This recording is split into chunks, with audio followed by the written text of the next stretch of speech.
E aí pessoal, tudo bem? Começando aqui mais uma live do VET Análises. Vou colocar o comentário, né, para começar já.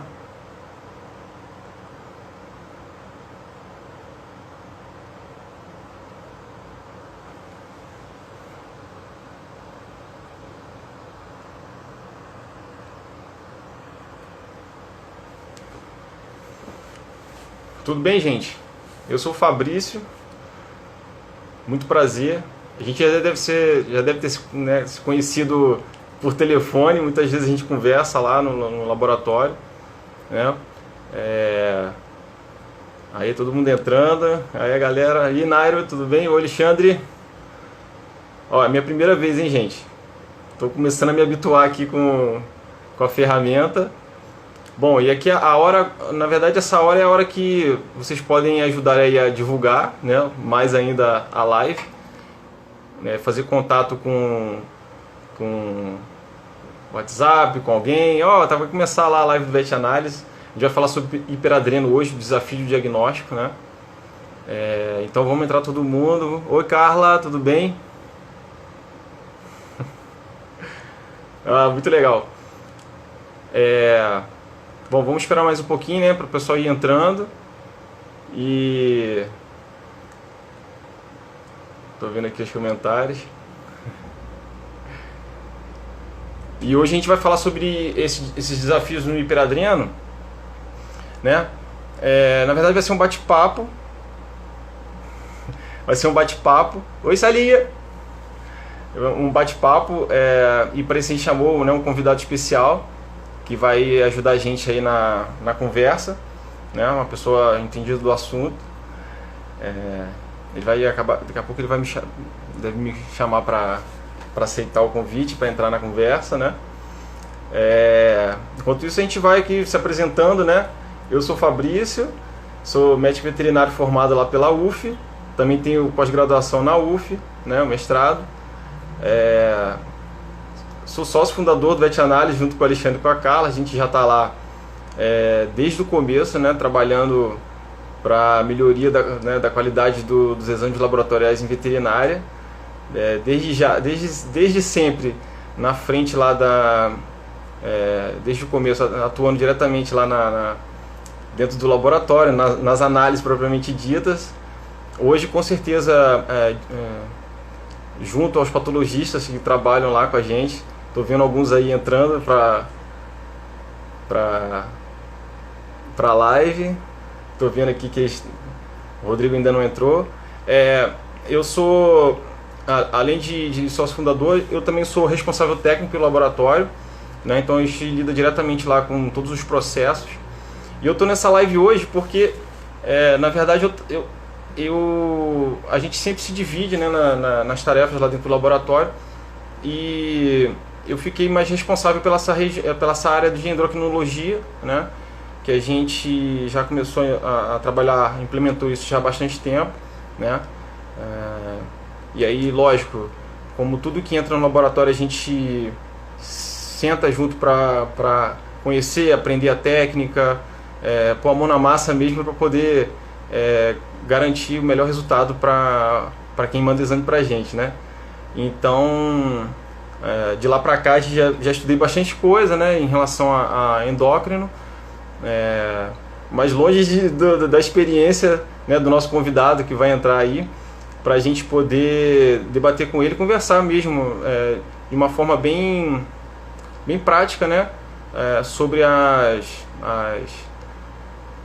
dificuldades que ele tem no dia a dia dele em relação ao diagnóstico de hiperadreno, porque é uma doença relativamente comum e ele vai poder falar sobre isso. Ele acha que ele acabou de entrar aqui, mas seria de grande importância que a gente tenha uma pessoa que realmente está trabalhando com isso, né? Vou aceitar aqui o vídeo dele.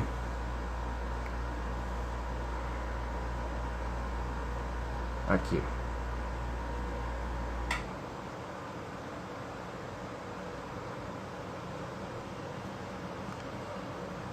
Deixa eu ver se eu consegui.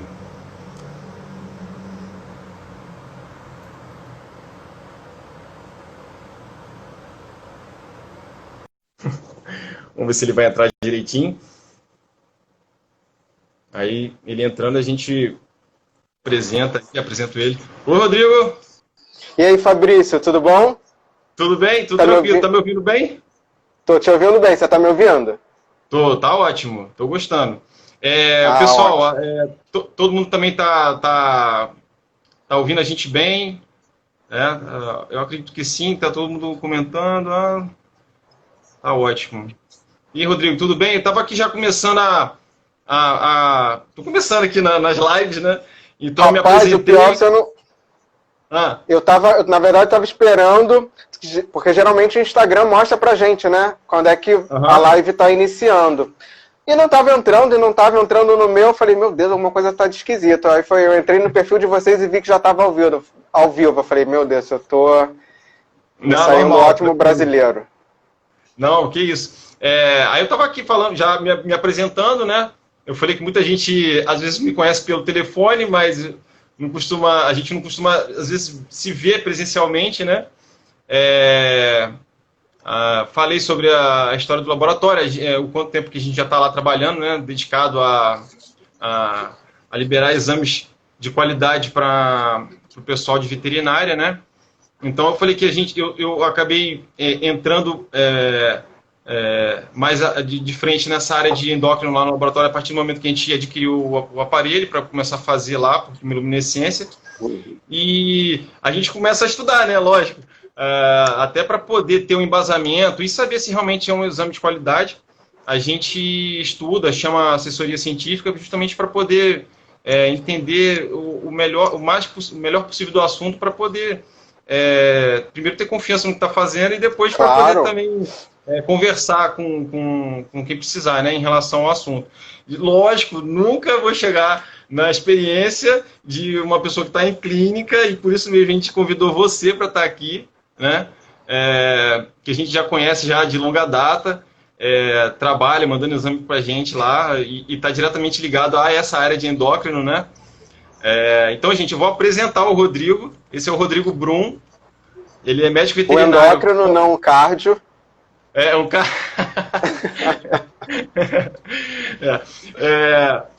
Vamos lá, o Rodrigo ele é médico veterinário formado pela UF, né? Ele tem mestrado em Ciências de Saúde pela UFRJ. Ele é sócio fundador da ABEV, que é a Associação Brasileira de Endocrinologia Veterinária, e professor convidado para alguns cursos de pós-graduação, né?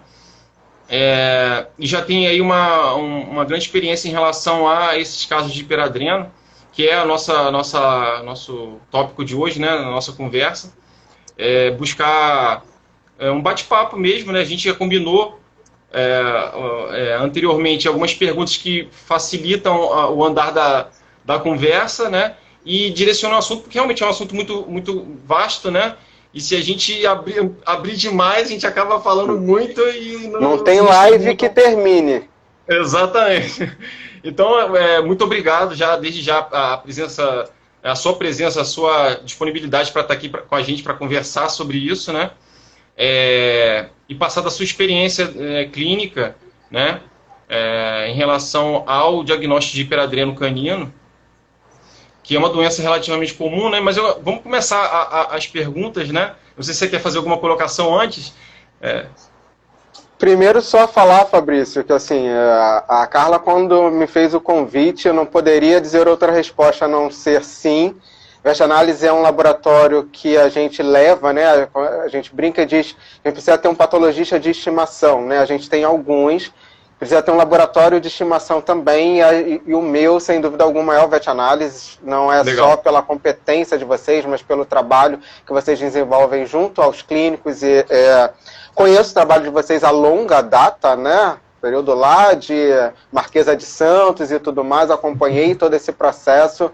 Profissionais de altíssimo gabarito, então, enfim, eu confio de olhos vendados. Vi um comentário aí do Nairo, que ex-aluno com muito orgulho, Nairo, muito orgulho, que bom, obrigado por estar prestigiando. Não sei se a Renatinha Toste está aqui também, mas ela sempre me acompanha nas minhas lives. Um grande beijo para ela se ela estiver aí, e um grande beijo e abraços para todos que estiverem aqui presentes também. Sim. Joia. Então, aí, lógico, a gente criou um roteiro, né, para seguir a partir de perguntas, né, para poder a gente direcionar o assunto e ser de uma forma mais objetiva, né, a conversa ser mais objetiva. E aí eu criei algumas perguntas, são poucas, mas que com certeza já vão gerar bastante assunto, né? Com certeza. Então vamos começar? Vamos lá. Eu acho que já são, né, tem 10 minutos, então vamos conversar. Vamos começar. A primeira pergunta, óbvio, não poderia ser outra senão o que é o hiperadrenocorticismo, em especial a gente está falando hoje sobre o hiperadreno canino, né? Tá, Fabrício, quando a gente fala, né, sem dúvida alguma, o hiperadrenocorticismo é um assunto muito importante, primeiro porque dentro das doenças hormonais dos cães, ele é o de maior prevalência, né? Aliás, é algo que até assusta, porque cada vez mais casos a gente vai pegando de hiperadrenocorticismo. Então, de longe, é a doença hormonal que a gente mais tem casos. E aí, o que é, então, esse hiperadrenocorticismo? Na verdade, o hiperadreno, ele é uma síndrome em que a gente tem alterações tanto físicas quanto bioquímicas, e eu acho essa definição muito interessante, porque a gente está falando de alterações que a gente está vendo ali clinicamente, e alterações que a gente está comprovando no exame, que são resultantes de uma exposição inapropriada a glicocorticoide. E aí não importa qual seja a origem dessa exposição. Ela pode ser de uma origem endógena, então o animal ele passa a produzir mais a cortisona mesmo, ou de uma exposição que tenha sido promovida, provocada, né, iatrogênica, ou seja, que é quando a gente faz uso daqueles produtinhos à base de cortisona. Independente, sim, esse paciente ele vai ter alterações físicas e bioquímicas resultantes dessa exposição. Sim. E é interessante falar sobre isso porque, e aí, lógico, já engloba a segunda pergunta. Muitas vezes esse paciente chega e não chega com aquela cara, né, que a doença tem, né? E também a gente não está livre de doenças mútuas, né? Então, assim, na verdade, para seguir com o raciocínio, assim, qual é o critério que você utiliza para pedir algum exame de um paciente suspeito, e ele chega para você como? Ele já chega com essa indicação, né, um colega que de repente já entrou com ele, atendeu esse paciente que tem essa suspeita e encaminhou para você, ou você, na maioria das vezes, já encontra esse paciente na rotina, na sua rotina clínica? Tá, na maioria das vezes, na verdade, já é um encaminhamento de colegas, tá? Eles percebem alterações e encaminham para mim.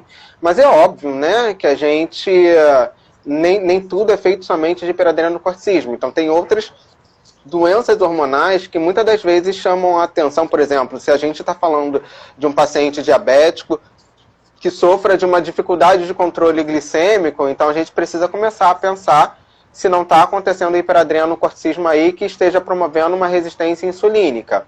E quando você fala de critério, eu acho isso muito pertinente, porque a gama, né, de pacientes em que se pensa ter hiperadreno e não tem, na verdade, também não é tão baixa assim. Então a gente precisa ter todo um cuidado na hora em que a gente vai escolher um paciente o qual a gente vai testar para aquela doença, né?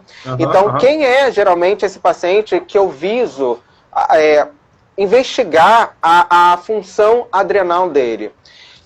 Geralmente é aquele paciente que já tem algumas alterações, sobretudo alterações laboratoriais, então uma hiperfosfatasemia, por exemplo, uma dislipidemia, aumento de colesterol, triglicerídeos, uma trombocitose, ou é um paciente em que o tutor ele me relata uma dificuldade de perda de peso, ou é um paciente que fez uso há tempos de cortisona e ainda mantém algumas alterações. Tá travando tua imagem para mim, Fabrício, você está me ouvindo? Deu uma leva travada, mas a gente foi rápido, mas não atrapalhou em nada não.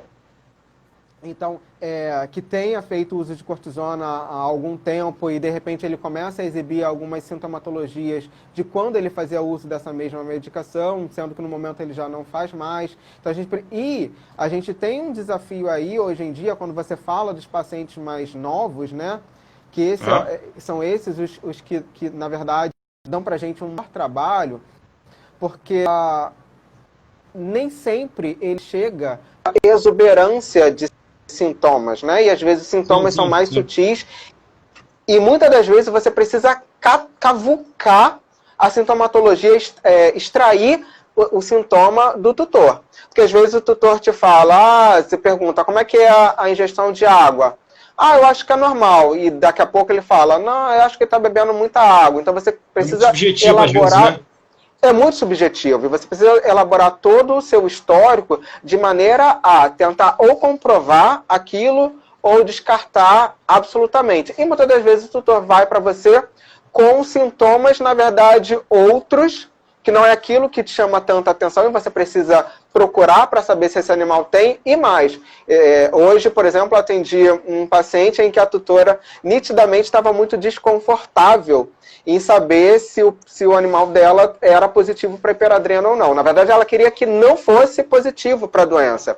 Então, ela já chega na retaguarda dizendo, olha, eu li na internet e vi que, na verdade, o animal não tem nada desses sintomas aí. E aí, isso acaba sendo um desafio, porque você precisa prestar muita atenção, né, a cada fala desse seu tutor e ir perguntando, questionando cada vez mais no intuito de ou comprovar essa sua suspeita, de achar se vale a pena ou não testar, ou efetivamente descartar a possibilidade.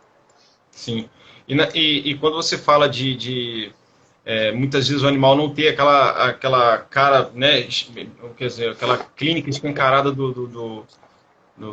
da doença, muitas vezes na rotina mesmo de exames laboratoriais você acaba pegando alguns indícios disso, porque foi o que você falou, muitas vezes quando você está na anamnese, muita coisa é subjetiva, muita coisa não te passa, né, porque depende muito disso também que você falou, às vezes a pessoa é desconfiada, às vezes a pessoa já leu a respeito, se preocupa inclusive de o animal ter a doença, né, e às vezes para ajudar nisso, né, a entender se realmente esse animal é um animal que tem chance de ter um hiperadreno, algumas dosagens, né, bioquímicas, até o próprio hemograma já evidencia algumas coisas, que é um hemograma até dando uma entrada já na história da patologia, é um hemograma que na maioria das vezes é um hemograma de estresse crônico, né? Exato. Em função da ação direta do cortisol mesmo, que é um anti-inflamatório natural e faz com que ocorra uma mudança, né, na distribuição dessas células, a maioria delas de forma direta, né? Por exemplo, neutrofilia e imunocitose, em função de trazer as células para o pool circulante, saindo do marginal, que é o contrário de uma inflamação em que as células tendem a migrar para o tecido, né? Então elas vão para a margem dos capilares, elas vão voltar para o centro Aí quem assistiu a live da Márcia já com certeza vai lembrar. Então essas células vão ficar mais tempo dentro da circulação, ele pode até apresentar hipersegmentação, esses neutrófilos, né, por causa disso. A ação do corticoide também na medula pode estimular, gera um estímulo direto da produção da série vermelha e de plaquetas, por isso você comentou da trombocitose, né? Muitas vezes ele tem polistemia, né, que é o aumento de hematócrito, da contagem de hemácias no hemograma, que faz com que, junto com aquela... a clínica dele não seja tão evidente, e aqueles exames já indicam, e são exames que não precisam ser necessariamente diferentes do que a gente pede na rotina. Um pré-operatório tem hemograma, tem o ALT, tem a fosfatase, né? Então, assim, já são 3 parâmetros bastante comuns de se obter alteração quando você pensa no animal que tem a possibilidade de ter um hiperadrenocorticismo, né? E aí você vê a necessidade, né, Fabrício, assim, da gente estar sempre, na verdade, falando a respeito, porque por mais que você... Quem assistiu a live da Márcia, quem assistiu a live da Carla, que também falou sobre a ação de Sim. cortisol no sangue, porque até hoje a gente continua pegando pacientes, por exemplo, em que eles apresentam trombocitose ou uma eritrocitose, e não é pensado, né, no efeito de uma hipercortisolemia. E óbvio que a gente sabe, a gente precisa confrontar com a ideia do estresse da coleta, que poderia gerar uma dinâmica hematológica nesse sentido, mas como não pensar que esse paciente ele possa estar passando por um processo de exposição crônica a glicocorticoide, né? Então, é um assunto que precisa estar o tempo inteiro sendo girado, hiperadrenocorticismo, para que as pessoas cada vez mais a gente tenha o tino de pensar nela e tentar diagnosticar ao máximo a doença na sua forma mais precoce. E a bioquímica realmente, a fosfatase normalmente está aumentada, apesar de ser um parâmetro que aumenta por muitos motivos, mas dependendo da exposição, essa fosfatase está bem elevada, né? Muitas vezes a alta está elevada em função já começa as alterações hepáticas em função da ação do corticoide também, dos esteroides, né?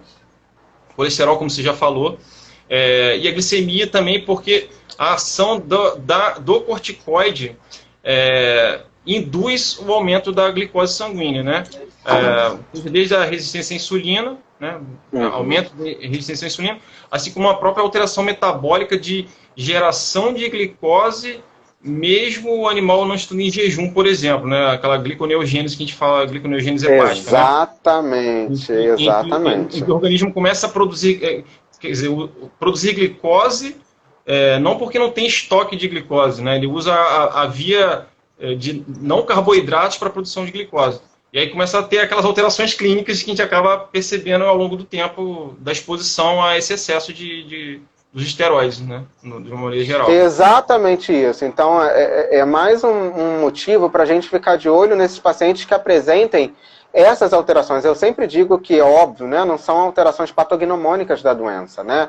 Então, por exemplo, às vezes eu tenho colegas que me perguntam: Rodrigo, eu estou com esse paciente aqui com uma ALT de 1000, será que é hiperadrenocorticismo? Aí a gente precisa parar e refletir.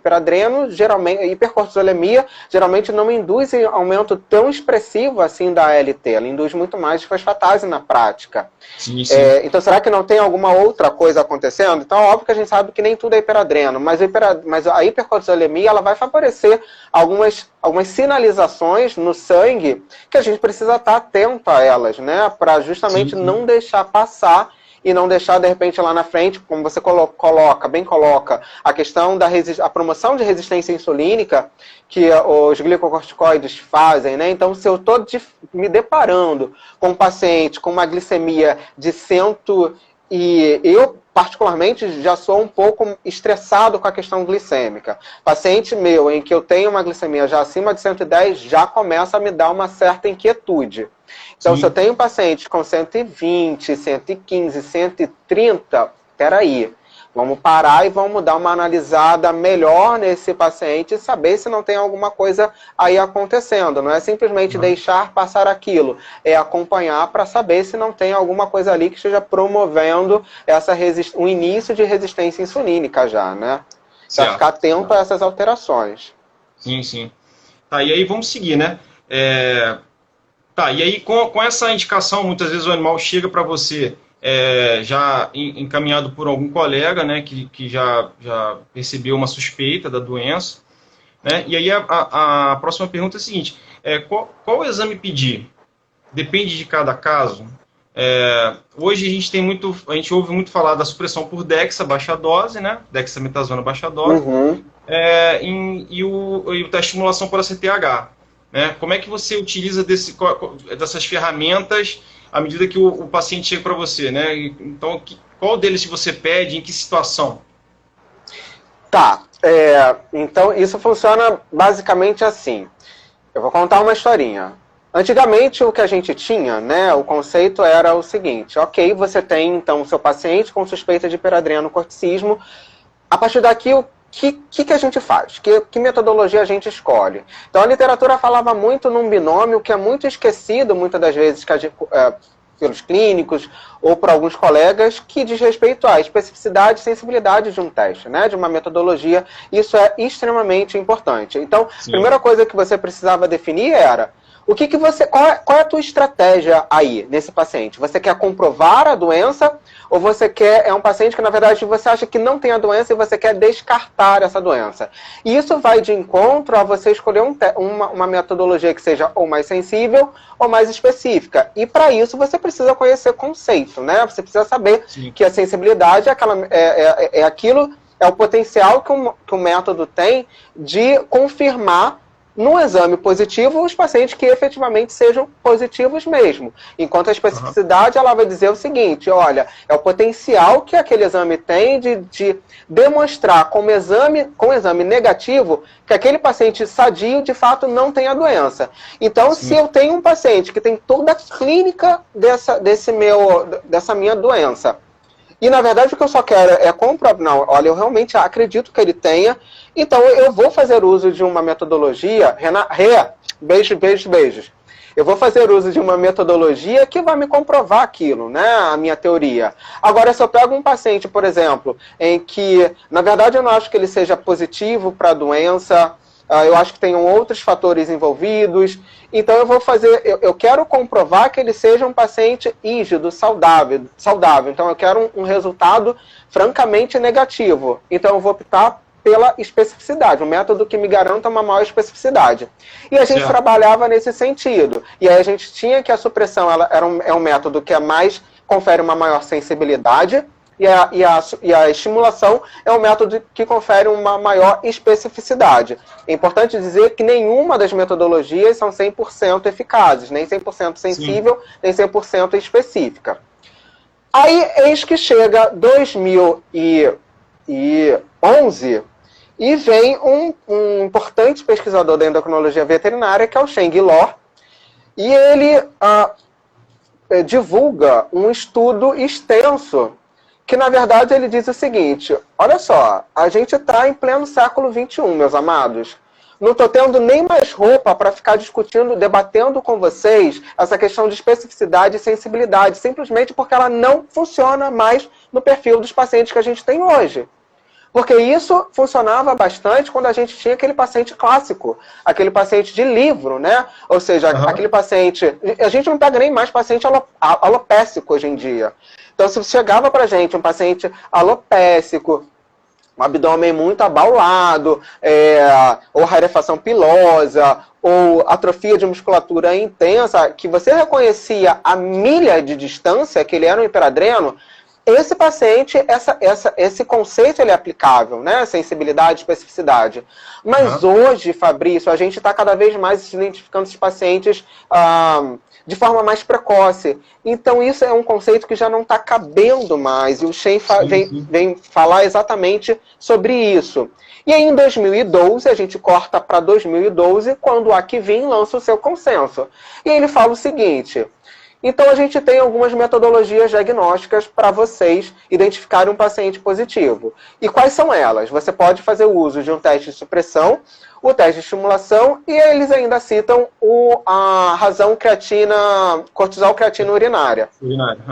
Que não é algo que a gente, na prática, utilize tanto. E, inclusive, nem pode ser utilizada sozinha. Mas, no resumo, o que em 2012 a gente passa a falar, ou passa a saber? Que, olha, você tem um teste que a gente ainda considera um padrão ouro, que é o teste de supressão, porém, a conversa é no sentido de, se não deu positivo, você utilizou o teste de supressão, ele não deu positivo, você faz estimulação.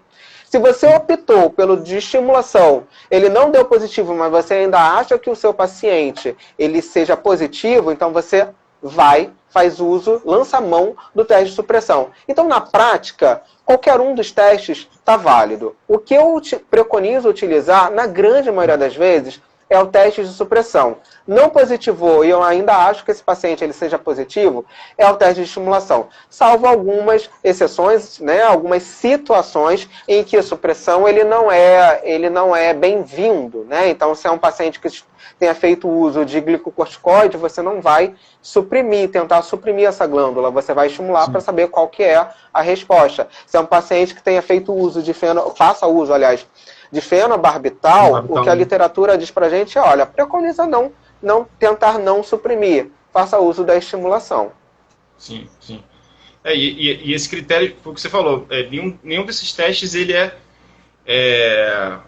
o ideal, porque justamente depende muito da técnica, depende muito da clínica, exato, né? Depende muito da evolução do paciente na doença, se ela realmente existir. E aí, de qualquer maneira, quando você pensa em um teste, foi o que você falou, alguns deles, baseados em sensibilidade e especificidade, se der negativo, dificilmente, que é o caso da relação, né, cortisol-creatinina, se ele der um resultado normal, né, dentro da faixa de normalidade, dificilmente esse paciente hiperadreno, tem hiperadreno possível. Da mesma forma que um ACTH que tem mais especificidade, uma estimulação para o ACTH,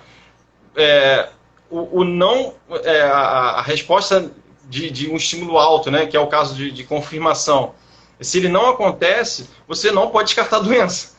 Né? Com certeza. Então é a combinação disso, né, associado sempre à clínica para poder tentar chegar realmente no diagnóstico, né?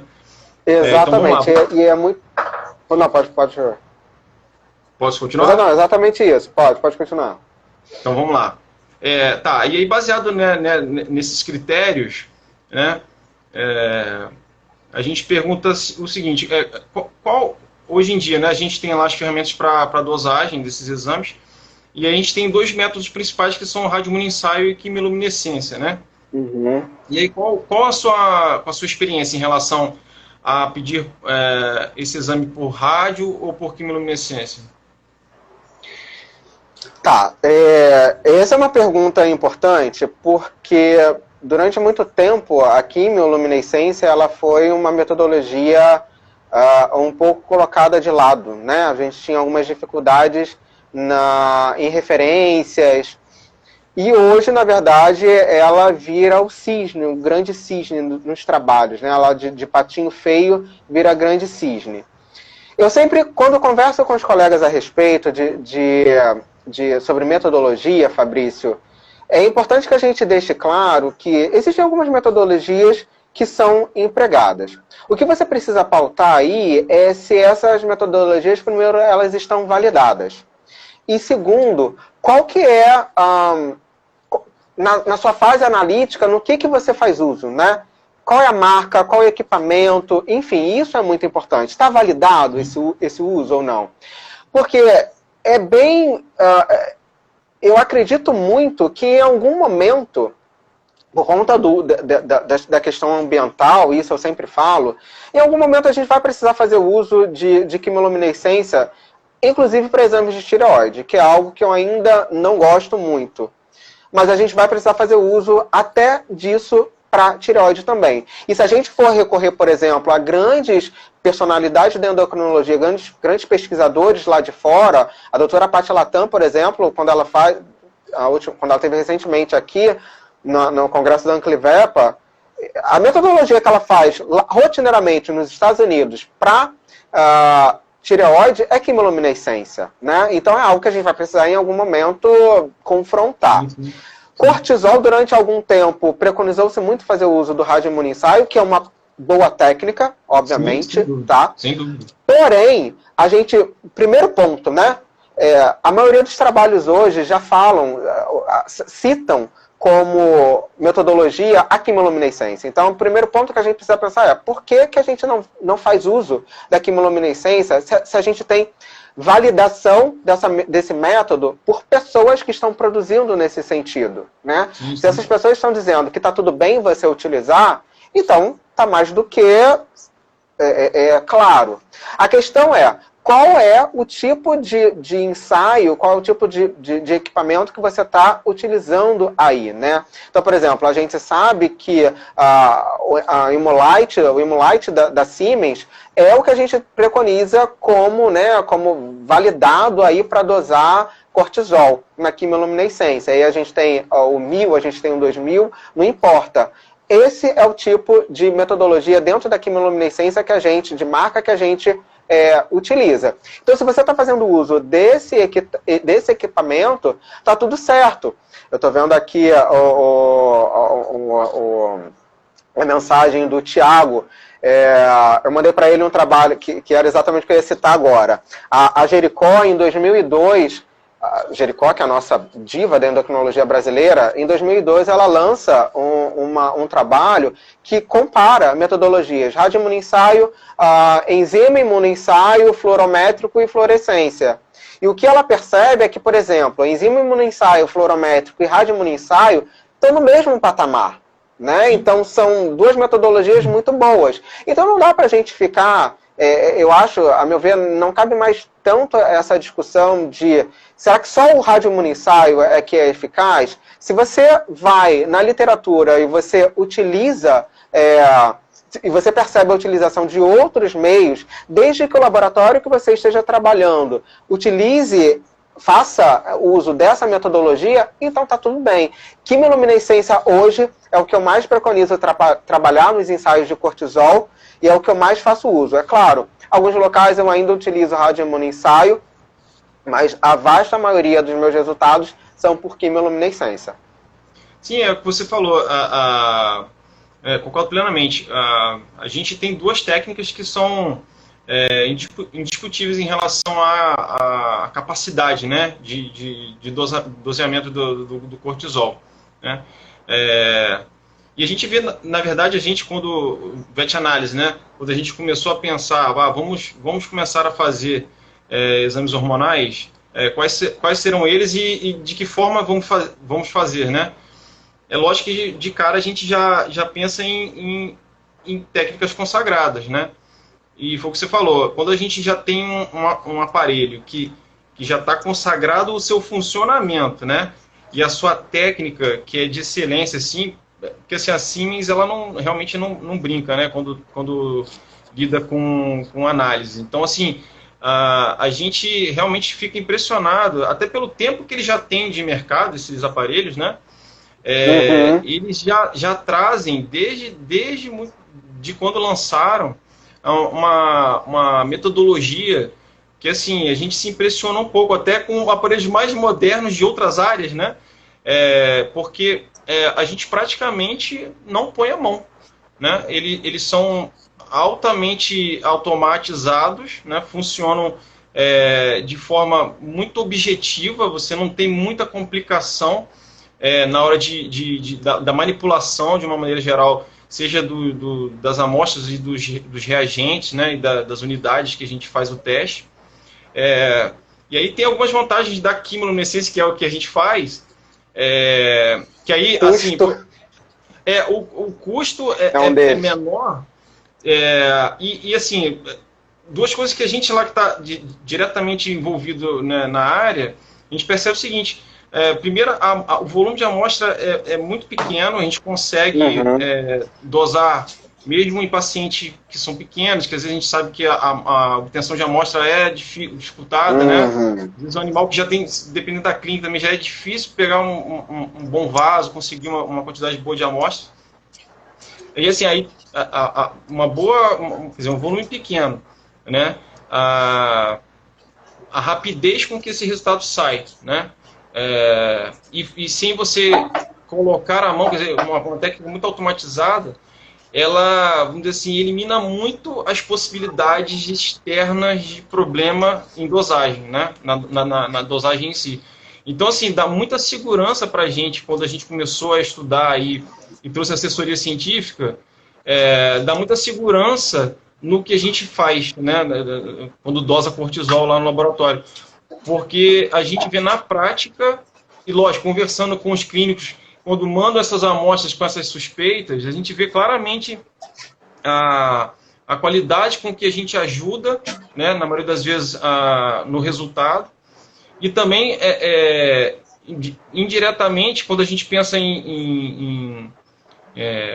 nesses casos em que a doença ainda não está...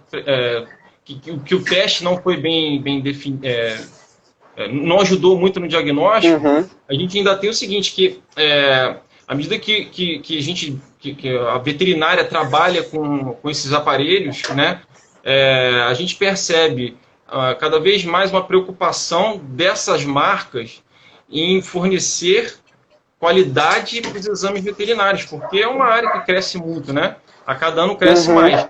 E até, por exemplo, há pouco tempo a gente tinha ainda um pouco de limitação na sensibilidade de dosagens baixas do cortisol em químico. Hoje em dia não. Hoje em dia a gente consegue, com ajuste no aparelho, a mesma sensibilidade de um resultado por radioimunoensaio, né? Mesmo aquelas dosagens baixas em que a gente precisa de um resultado, né, em que existe, por exemplo, uma supressão, você consegue dosar concentrações baixas de cortisol por quimiluminescência com a mesma capacidade, né? E voltando, sem aquela interferência, sem aquela preocupação e sem aquela demora de que muitas vezes, dependendo do processo, a gente só percebe o problema quando você tem o resultado, né? E aí você tem que repetir. E isso em quimiluminescência facilita muito as coisas, porque ajuda o tempo com que ele sai, e a gente consegue, saindo rápido, rever, refazer e retestar e conversar para ver se chega no melhor diagnóstico, né? Melhor resultado. E a gente está falando de respaldo científico, né, Fabrício? Sim, que é o mais importante. E aí não é só uma assessoria técnica, é uma assessoria técnica também. Mas, sobretudo, a gente comprova na prática, na verdade, que o VetAnálise, quando ele faz uso desse método, ele está alinhado com o que a gente lê nos trabalhos, né? E isso é o mais importante. E eu não mandaria, quando a gente lida principalmente, sobretudo, com o hormônio, não dá para ter meia boca em exame. Então, não mandaria, não confiaria um paciente, por exemplo, num método quimiluminescência, se eu não tivesse plena confiança de que vocês utilizam a metodologia correta e que essa metodologia está alinhada com o que eu leio. Então, e está me servindo. Então, para mim, é o mais importante.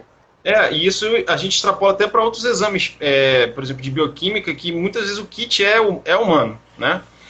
Só que você já vê a preocupação da mesma forma desses produtores, desses kits, em te dar um alcance veterinário, porque há pouco tempo você não tinha, muitas vezes, um resultado de uma enzima, uma dosagem bioquímica em humanos, em que o valor de referência era baixo e tal, e em que em animais é bem mais alto. Hoje em dia você já tem nesse kit uma amplitude de resultado melhor, até para ajudar o patologista veterinário, né, os laboratórios veterinários em uma melhor qualidade de análise, né? Então, assim, a gente vê isso, a gente vê os trabalhos falando sobre quimiluminescência cada vez mais, os mais recentes são basicamente quimiluminescência, e a gente vê que na verdade, o futuro, até porque você falou em relação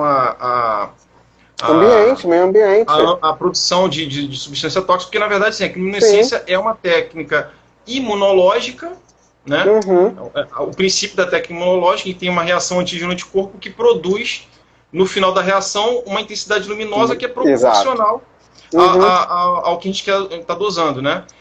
E quer dizer, esses reagentes, esses substratos, depois que a gente faz o teste, eles são muito mais viáveis de serem eliminados de forma, seguindo, lógico, todas as recomendações, né, de descarte, mas são muito mais fáceis de lidar com esse tipo de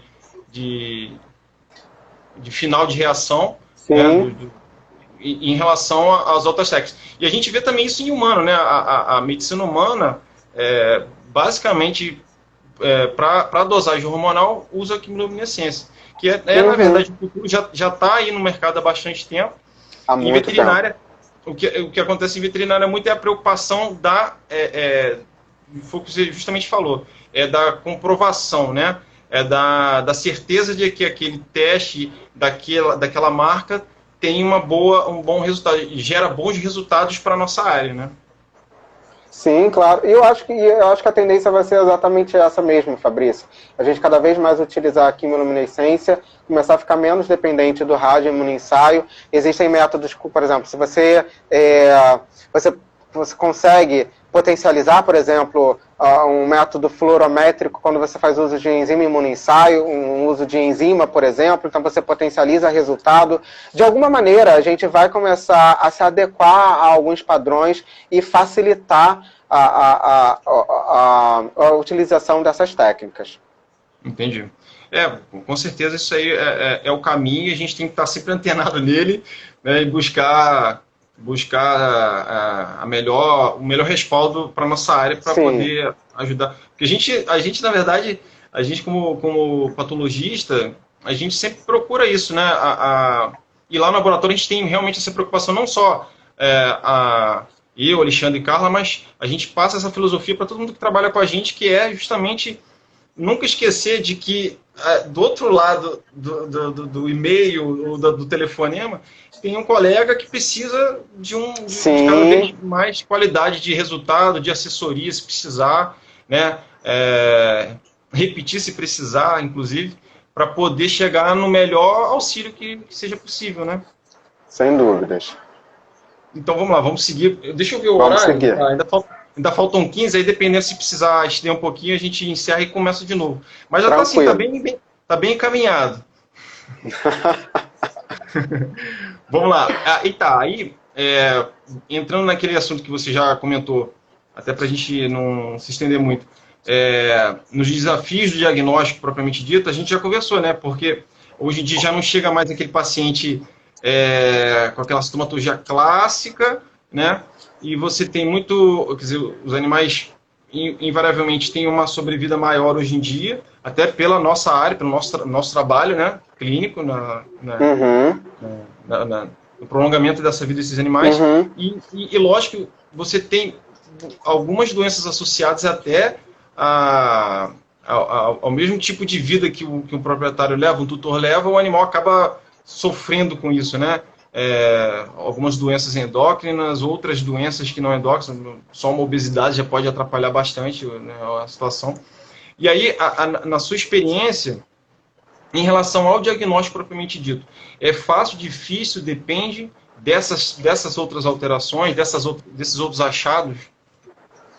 Tá, eu já começaria dizendo que, assim, nenhum diagnóstico, né, dentro na verdade, o diagnóstico de nada, mas dentro sobretudo da minha área, ele nunca é fácil porque ele parte da premissa de que você vai suprimir a produção de um hormônio ou você vai estimular a produção de hormônio. E se você estiver se equivocado de alguma forma no seu diagnóstico, quem vai estar padecendo é o seu paciente. Já começa não sendo fácil por aí, né?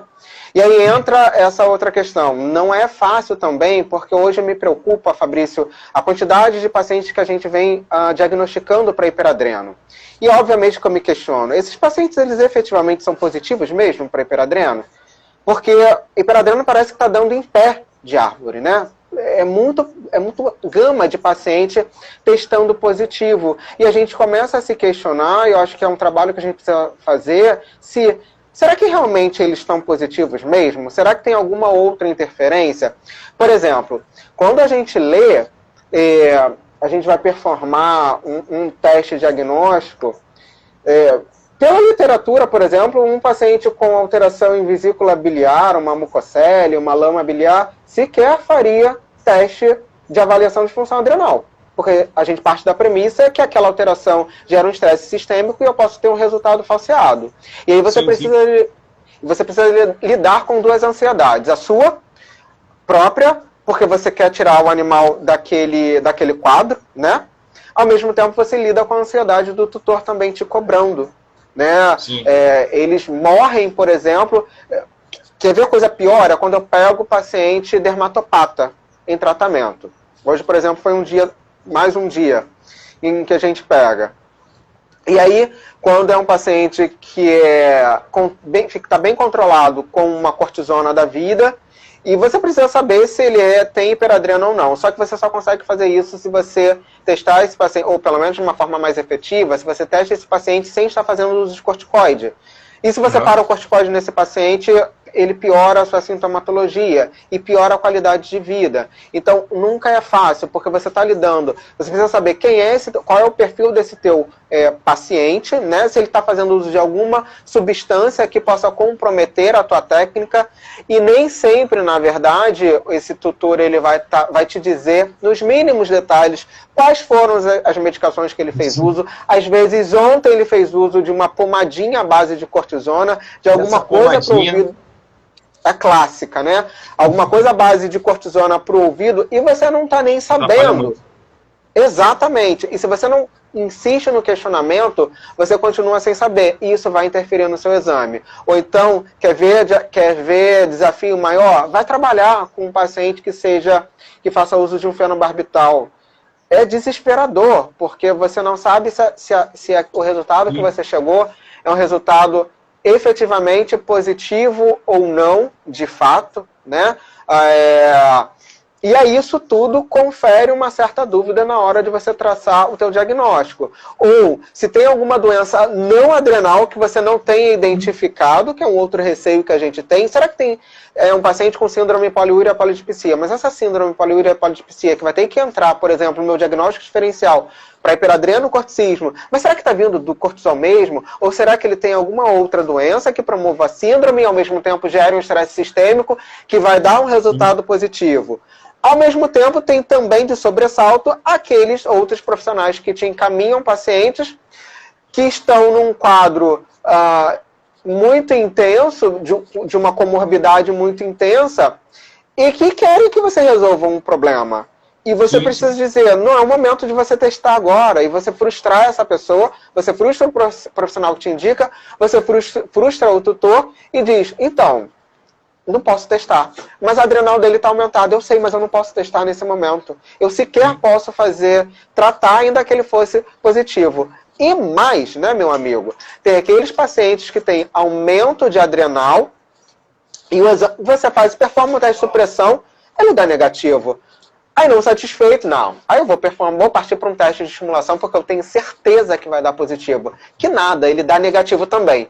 E aí você pega aquele paciente com tumor de adrenal com sintomatologia clássica e aí você faz um exame e a literatura diz, então, olha, o ideal é que você não faça teste de estimulação nesse paciente porque as células neoplásicas elas tendem a ter uma menor resposta a estímulo de ACTH.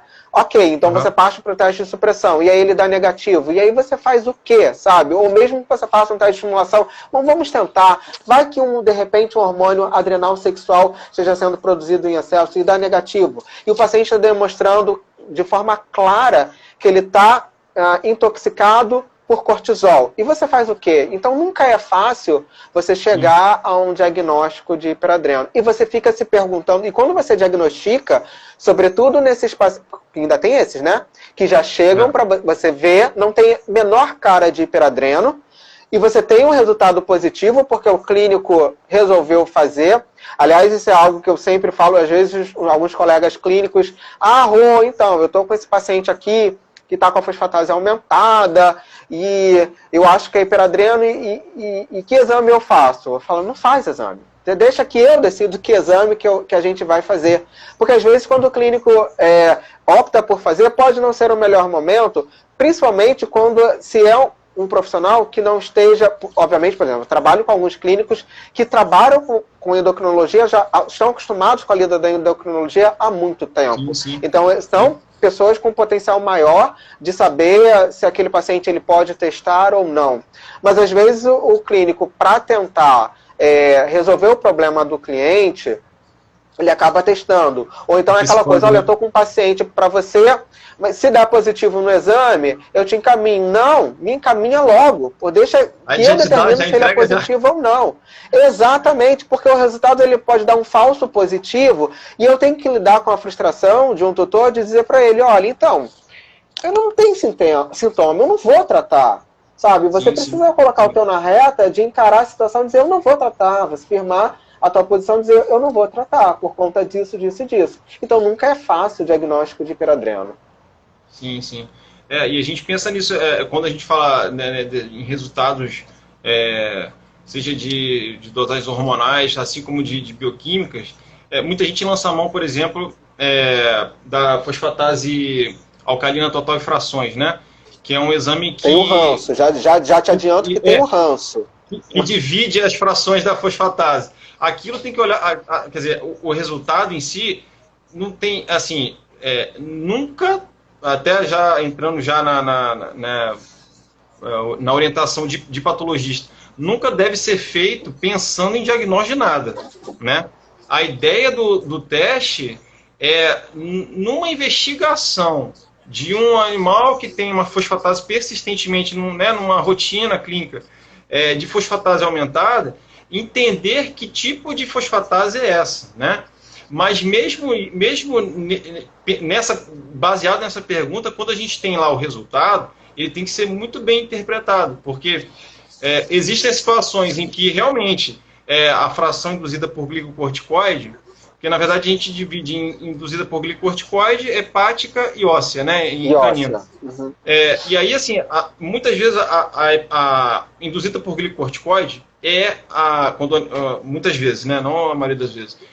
Quando é uma doença hepática, ponto, você tem a fosfatase, a fração hepática lá em cima, mas não impede que a induzida por glicocorticoide aumente. Também aumente. Né? Uhum. Que ela vai, porque é um estresse crônico, começa a desenvolver, o organismo começa a desenvolver um estresse crônico. E muitas vezes, ao contrário também. Às vezes a fosfatase, a fração induzida é a mais elevada, às vezes é bem elevada, mas existem uma série de doenças que levam a esse aumento que não o hiperadreno. Muitas vezes, alguma alteração orgânica também gera um problema hepático, né? Então, às vezes, as duas estão aumentadas. Então, assim, nunca usar a fosfatase, alcalina total e frações para diagnóstico de nada, e sim para somar informações em cima de suspeitas que existam em cima de algumas doenças, né? E ainda tem um outro parêntese, porque assim, muitas vezes o animal fez a fosfatase total e frações, fez um diagnóstico, fez um teste específico para hiperadreno e deu positivo, né? E aí, na verdade, muitas vezes, tá, que a gente faz esse exame, mesmo tratando o hiperadreno, essa fração induzida continua aumentada, e muito aumentada. Aí, porque às vezes a pessoa quer usar ela para controlar, né? Controlar... Pelo amor de Deus. O tratamento. Não é com ela que a gente trata fazendo uma estimulação, depois de tantas horas, né, do uso do medicamento para controle do hiperadreno, porque muitas vezes ela não dá esse parâmetro. É muito mais um exame inicial, né, de triagem junto com outros lógicos que a gente tem que fazer, do que muito mais posterior ao diagnóstico. Depois do diagnóstico, realmente ela não ajuda muito nesses casos, entendeu?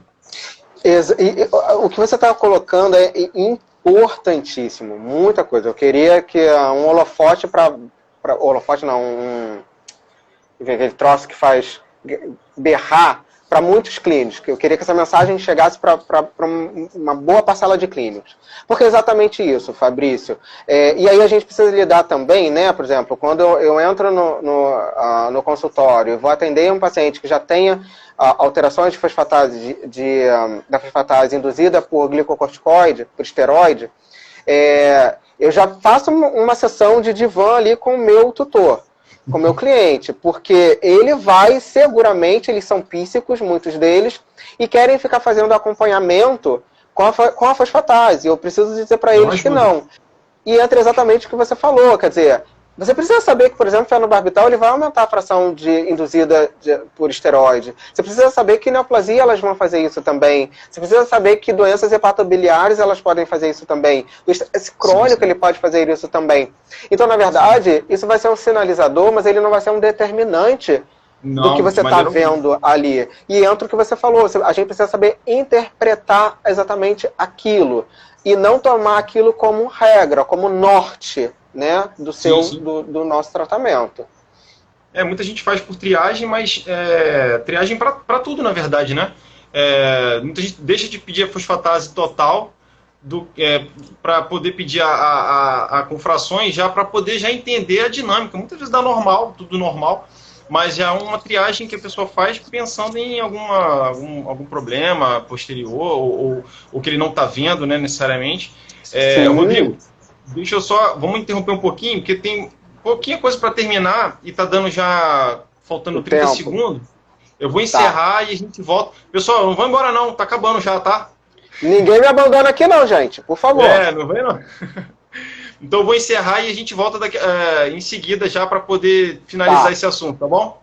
Tá bom, tá Vamos ótimo. lá, hein?